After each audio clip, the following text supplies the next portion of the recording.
Hoje eu vou te mostrar 4 peças utilitárias que você pode fazer utilizando o mesmo molde. Nesse caso, o de 10 centímetros que você encontra lá na nossa loja. Você pode fazer dedoches e chaveiros. Para fazer o dedoche, é só não costurar o pezinho nem colocar enchimento no corpinho. Para fazer o chaveiro, é só costurar a argola no topo da cabeça. E você pode fazer o personagem tanto assim de corpinho completo, quanto utilizar somente um molde da cabeça para fazer o chaveiro e também ponteira de lápis ou canetinha. Tudo isso com um molde de 10 centímetros. E você ainda pode montar marcador de página para o livro de colorir, colocando um elástico chato colorido na parte de trás do corpinho, com 40 centímetros aproximadamente. No nosso YouTube tem vários vídeos de passo a passo ensinando a fazer esse tipo de marcador de página. Você pode utilizar um personagem só, ou você pode montar kits com vários personagens e várias peças utilitárias e aproveitar que o Dia das Crianças está chegando.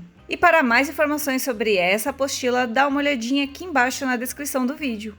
Vem comigo montar o envelope e organizador de moldes que vem lá na nossa apostila. Primeiro você vai imprimir o seu arquivo em uma folha mais durinha, com gramatura de 180 mais ou menos. Vai recortar em toda a volta e também na marcação central, vincar e dobrar nas marcações do envelope e colar tanto a parte de cima quanto a parte de baixo para montar o envelope. Na sequência, você vai recortar todos os moldes dessa mesma folha. E agora é só guardar esses moldes dentro do envelope que você já montou. Assim, você tem tudo junto. Os moldes, o passo a passo em foto, a lista de materiais, a descrição simplificada e também o guia de cores de feltro. E aí é só repetir esse processo com todos os moldes das suas apostilas. Dessa forma, os seus moldes ficam mais organizados e mais fáceis de encontrar quando você precisar confeccionar. E no próximo vídeo eu te mostro a box organizadora que vai de brinde no kit de apostilas. Me conta aqui o que você achou dessa ideia e na descrição do vídeo tem mais informações para você. No vídeo anterior eu te mostrei como montar o envelope organizador de molde e hoje eu vou te mostrar a montagem da box organizadora. Você vai imprimir o seu arquivo em uma folha mais durinha,